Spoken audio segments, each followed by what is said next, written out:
spoke earlier with Kastler exclusively about his new post and asked him how Palantir will address data privacy concerns surrounding healthcare. Data privacy is essential, and that's one of the pitfalls as tech companies try to move into health and healthcare.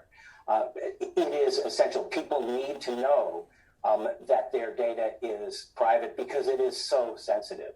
Technology can help. In many ways, technology can be superior to some of the old paper and pen medical records. Welcome to our channel. Welcome to another one of our videos.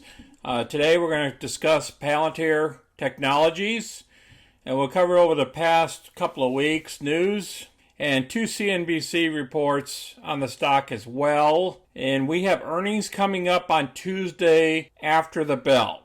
And I'll talk about a little bit about what I think what's going to happen to the stock this week. And all the links will be below the description of all the videos and all the information we have, so you can view it later. And if you're new to our channel, please click any of the money icons below and you can review any of our past videos. Please smash the like button and subscribe. So let's get busy. We got a lot of material to cover.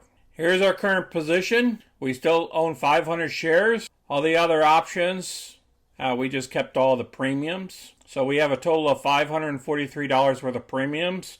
Total profits of $1,525. The market is closed. The stock took a dive. Even though all the indices went up, but Palantir went down. And there was 63.7 million shares traded, almost the average volume. Let's listen to the rest of this first video, and then we'll get to the second video a little later.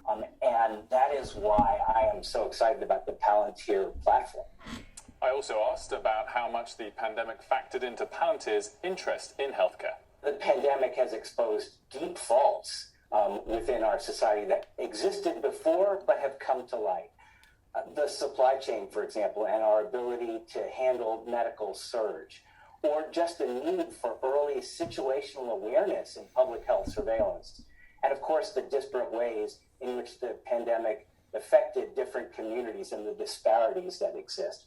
All of that can be improved with bringing data together and rendering that data to decision makers so they can make better decisions.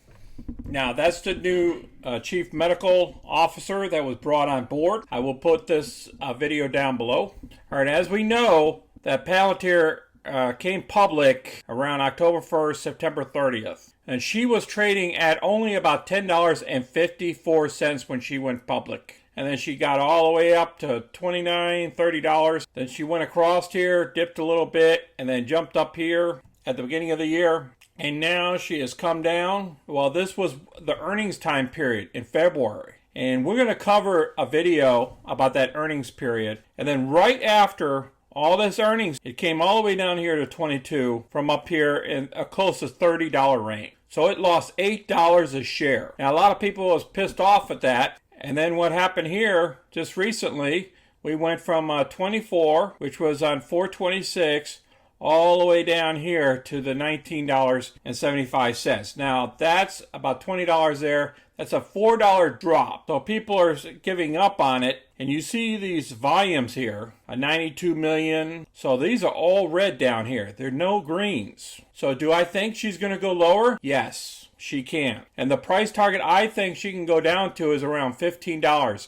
You see support right here, or $14.58 to $15. I think she can go all the way down there. So it depends on what earnings states coming up here is what's going to happen to the stock. Now, they could have good earnings and it could still dump because they might not have enough earnings. Or maybe there's certain words as a CEO might say that might down the stock. I looked at the options and the premiums are not even that hyped up. You could actually buy some puts if you want to against your position. But me, I'm not worried about that. Yeah, I got into mine kind of high. It's no problem. I did some covered calls to bring down the dollar cost averaging. Now, what I'm going to do is I'm going to wait till after earnings. And then if the earnings come in soft or light or whatever, pissed off the analysts, which, just so you know, the analysts don't even like the stock. A lot of them don't. I'm going to buy more. Why? Because I think we're going to get 2 times our value on this stock by the end of the year. I believe we're going to be in the $30, maybe even $45 to $50 range. All right, let's get busy into our articles here, and then we'll get on to our other video. Now, this article here came out yesterday,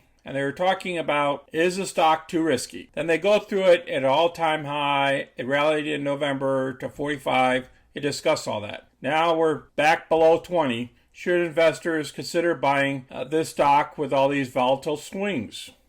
Is it far too risky? And they talk about what they do. In the number of customers generating 10 million or more, they increased it by 50%. They talk about the major risk.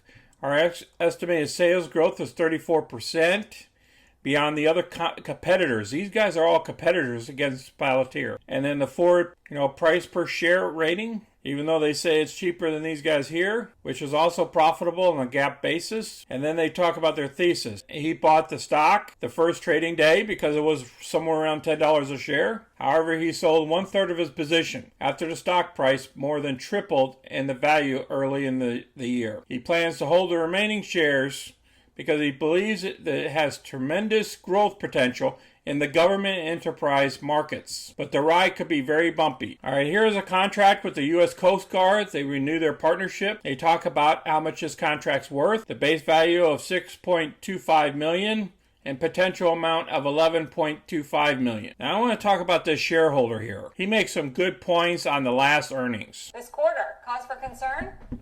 No, I don't think so at all. I think you really have to dig into these numbers to decipher and understand exactly the quarter and the year end that Palantir had.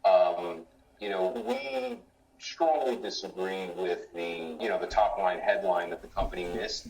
When you really look at the numbers and you look at what the company has done year over year, 1.1 billion in revenue for 2020, up 47%, 322 million for Q4, up 40%. I'm going to leave this video down below as well so you can watch this whole video. This came out on February 16th, right after earnings the last time. I want to thank everybody for watching our video today. Please share these videos with others, and if you have any questions, put them down below. I know some folks are starting to ask about another rocket video. I'm doing one this weekend, and I'll send it out to you guys on what happened last week and what we see going forward. And then smash the like button and subscribe. Take care of your families, and this is Sonny. Until next time, I'm out.